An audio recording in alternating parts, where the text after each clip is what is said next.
Alright. Hello, everybody, and welcome back to another episode of the Florencio Files. Up here in the top left, the Sewer Merman himself playing on his Mechatron account, and this is Florencio. Playing some Protoss once again. He's been messing around with a lot of Protoss recently, having some fun with it. His opponent in the bottom right, this is Junglevrall, which I actually saw this name and I was like, what the heck does that mean? So I googled this right before I started this.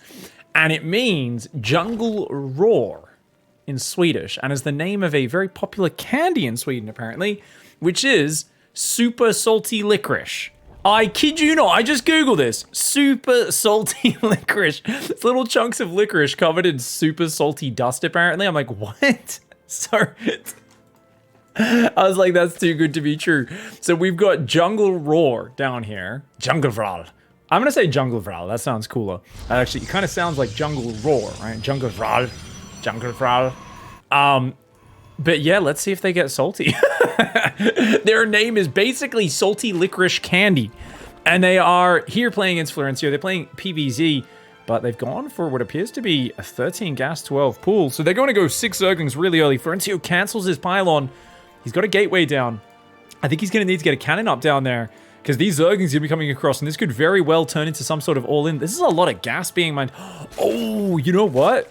Maybe Junglevrall will go for the quick lair and do the like one base Nidus speedling all-in or something like that. We'll have to see. One Zergling does split off to chase after the probe. The probe's like, no. My job is to guard this base, but if you are going to bite my ass, I guess I will back the fuck off. Over there, we've got the Zerglings coming across the map. Is it a full wall? Florencio looks like he's full walled that with a pylon, and he's got a cannon almost finished, so he should be completely safe against these Zerglings. Behind this, the Zerg player, he's going super fast, Larry's doing it. So it's either Nidus or he could drop. He could get Overlords, because of course at Lair Tech, you actually get Drop-a-Lord, and he does get the probe. But Florencio's still got another one. So yeah, if he gets 2 Overlords over there, you can actually drop Zerglings here with a slow Overlord and up here at the same time, or just do 2 at once. And either of those are going to be hard for Florencio to deal with, because that's going to unlock in just 30 seconds. The Zerg's going to have already 12 Zerglings out injecting, so lots more Zerglings potentially available, or he could just go for a Nidus Worm and pop that in the back as well. Both going to be amazing solutions here to Florencio, who he's building a pylon there. Okay, I think Florencio realizing building his normal second layer of wall off here won't be good enough. He might need to actually build more buildings inside his actual main base. Florencio, I think, reading this situation, he's like, my opponent's on 1 base. I just need to make sure I don't die right now. I'm happy to play 1 versus 1 base for days. Cybercore is going to go down as well. And it's the Nidus. Oh my god, this is such a quick Nidus. So this Nidus hits you at like 345 with just a ridiculous number of speedlings. It seems so unfair. The first time you play against this, you're like, how is there possibly a Nidus this early? You realize after you've played it a few times that you literally are up against a 13 drone Zerg on 1 base 4 minutes into the game. And that is not a good follow-up. So, you know what? With 2 cannons in the main, Florencio might actually just be way ahead off this. Of course, Florencio does have an issue with spending his money, right? And actually continuing leads. He's not actually fully saturated on minerals right now. He's going to go double Stargate transition. The Nidus Worm goes down at 335 in the main base. There's 29 Zerglings. I gotta tell you, oh my god, the cannon, this one's surrounded. And another backup pylon as well. Florencio is like, man, this guy's, because he sees no expansion. So he's so ready. I think the Zerglings could honestly, there's so many that he could definitely clear out the natural. I don't know if he can overwhelm these cannons in the main. If he does, he needs to kind of click on these structures to break down the buildings in front. Sure if that's going to be enough. The cannons are covering the mineral lane. He's going to go after the workers. Is the Zerg player. Okay, so he wants to try and just hold position and kill the workers. But look at the cannons. And look at the way the probes are running away. Florencio is like, yeah, I'm just going to run my probes away. We're not going to sit on top of you. Oh, okay, he's going to pocket them up. The probes, they're all hiding in a corner, but the Zergling's hot on their tail. Guys, there's only 21 probes here. If he loses 10 of them, suddenly the Zerg is in a very playable position. He's going to recall to this Nexus? What? That achieved nothing. That literally achieved nothing for Florencio. They could get hit while they're recalling, guys. But it was Florencio digs deep and he says, I will recall to where they are currently in order to defend the attack. The Zerg player, though, has lost 37 Zerglings, only got 7 probes this game. Remember, one of those died at the start. 6 probes and a shield battery for this entire thing. I mean, that's really not worth it. And Florencio's like, one base Tempest. That's the way to go. Zerg's gonna go one base Hydralisk because remember, Jungle Vral here is obviously a very intelligent macro-oriented player. Let's just say the guy who goes 13 drone, one base Nidus, 3.5 minutes in the game, maybe not the best knowledge of how to build workers or macro. He's gonna take an expansion. 18 drone Hydralisk transition. So for those who don't know, Hydras are a very, you're kidding me! Florencio comes down right at the moment. I was gonna say Hydras are a very expensive unit. You don't want to go them off a low economy. It's kind of like going Ultras off 2 bases. You're like, well, I'll get 2 Ultras. And I still won't be able to afford the upgrades for them, but you know, I'll have 2 Space Cows. Kind of the same here. Zerglings will come down, clear out that pylon. Jungle Vral will take it. And Jungle Vral's going Hydras with Groove Spines and building Spores. Desperately needs to be churning up these bases if they want to catch up. And it is, of course, it's Tempests. You might be like, well, why not build Carriers? Aren't they the better unit? But Tempests are more fun. Now, does he pick off the Nidus Worm? I imagine that's his first target before going across the map. Yeah, it looks like he's put the rally point over there. So Flo's going to go for Tempest. He still doesn't have a Nexus yet, though. So Flo's just sitting on 20 probes. He's only got 12 workers on minerals. This probe is trapped in there. Florencio is actually like, he's so busy fucking around right now that he is letting the Zerg back into this game. Absolutely, right? He's trying to cannon back in, which could work out really well. But oh my god, like it's such a simple path to get ahead economically. He's not taking it. He wants to do damage right now, which is basically Florencio's middle name is damage. Getting ahead without actually fucking with your opponent, to him, that is a hollow victory. I think he would honestly get depressed if he won many games just by macroing well. Oh, he sees it! He does see these cannons over here. That Spore Crawler moving on over. It has very good vision, the Spore Crawler. Ling's gonna come down. There's already a cannon finished. Can he get the Tempest here in time? A few Hydras and Queens coming in with these Zerglings. That cannon getting very low. He's gonna take it down, guys. Okay. Oh, nicely done. Jungle Vral fighting back here. And if he gets rid of this, he's got enough Queens and Hydras to deal with 1 Tempest. Good micro though, Florencio. He's going to come in behind here and he's going to abuse this angle and look to make use of that. So it's going to be kind of annoying for Jungle Vral to deal with. On the other hand, Jungle Vral could Nidus Worm at any point.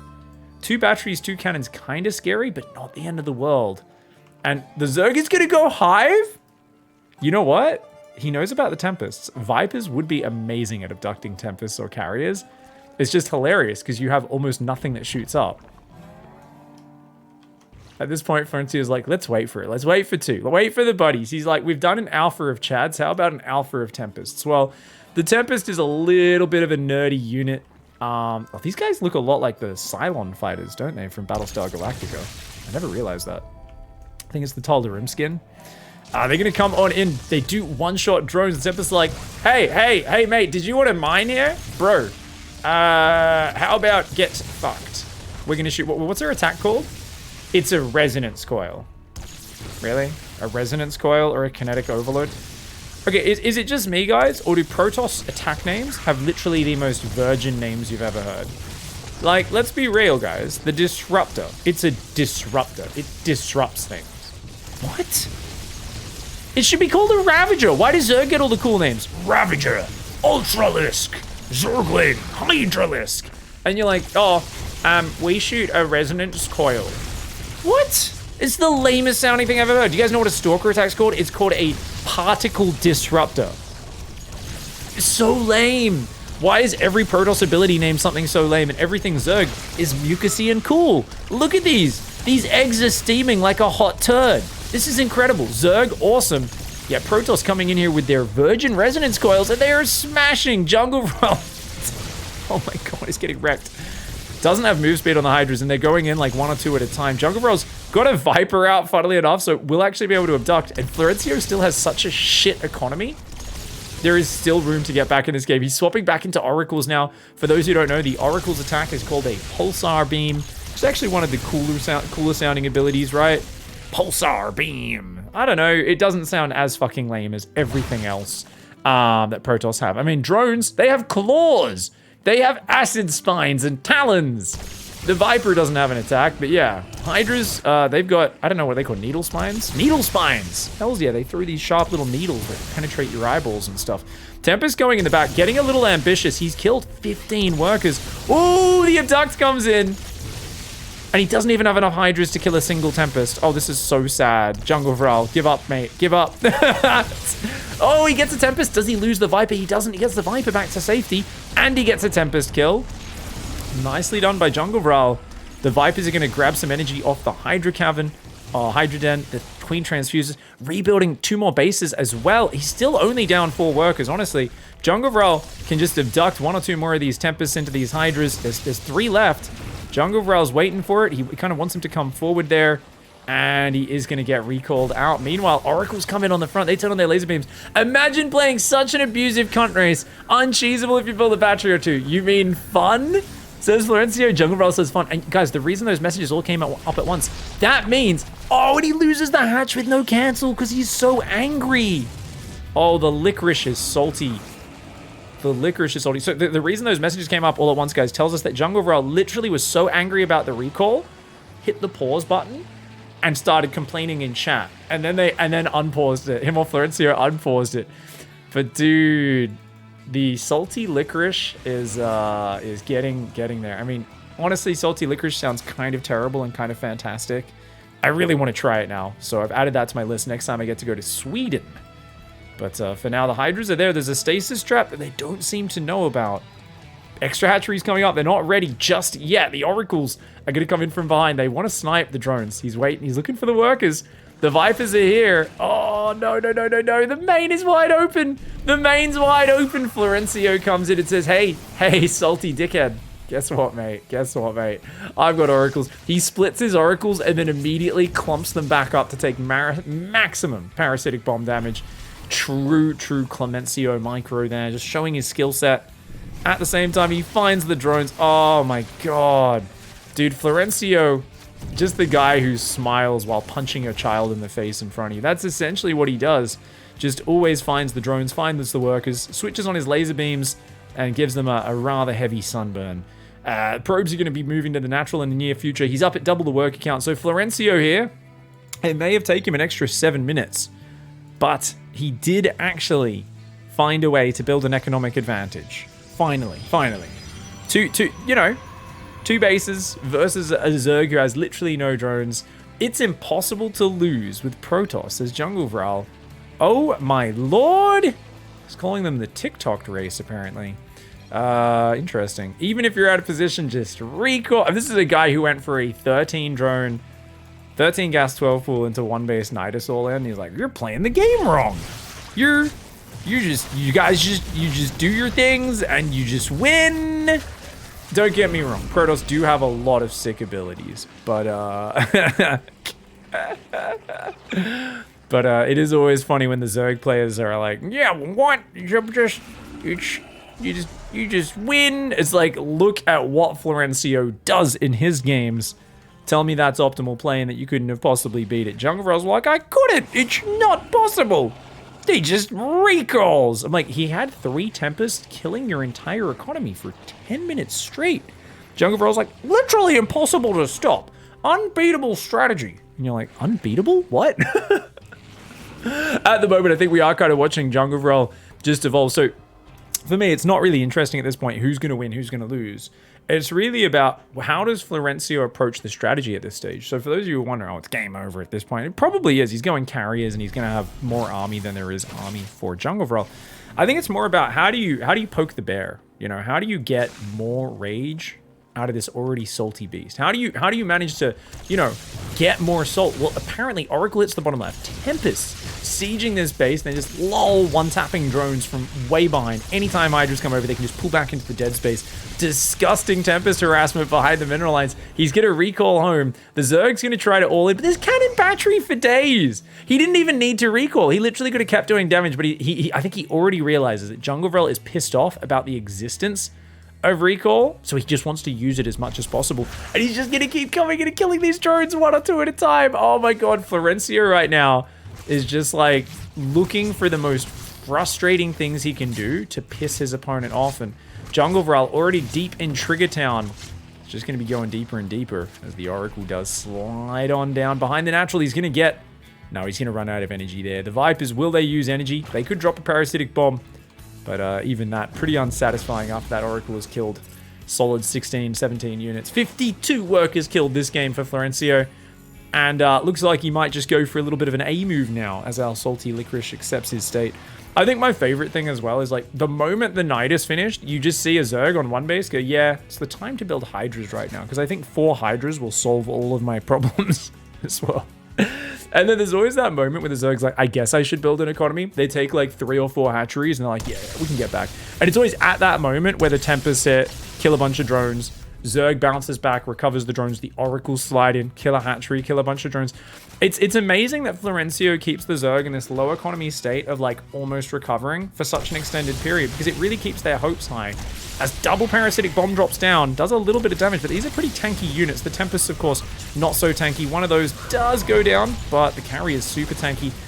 He's going to go parasitic bomb again. Not really the best way to take care of carrier Tempest. It does a little bit of damage, as you can see, but Hydras versus Interceptors, they are outnumbered, and they are getting swarmed. Jungle Roll tried to essentially use Parasitic Bomb, which is, of course, the throw the nest of bees at your opponent's face strategy, but Protoss has Robot Bees, and they are 10 times stronger. Such an abusive noob race. It's sickening. And Florencio responds with, unfortunately, just after the opponent leaves, you got the message in a fraction of a second too late. I love you. Florencio, of course, a little bit of a savage, a bit of a cheesy bastard, but in this case, honestly, let's keep in mind, guys, we had a Zerg player do a 20 drone, or 13 drone, 1 base all in.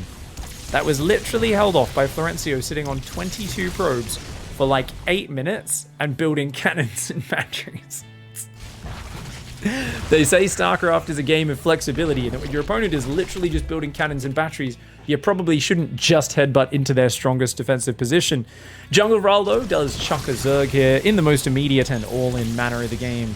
Florencio takes the game, slowly killing the lava. That's not even punching babies, that's literally punching people in the ovaries. That's messed up. That is punching people in the nuts or the ovaries. Super, super messed up, but exactly what Florencio enjoys in this life. Guys, if you enjoyed this game as we finish up, thank you very much for the love. Don't forget to check out the Patreon down below, and a special thanks to Max and Apollo God, Colonel SC, and Modern Totem. We'll see you guys in the next episode of the Florencio Files.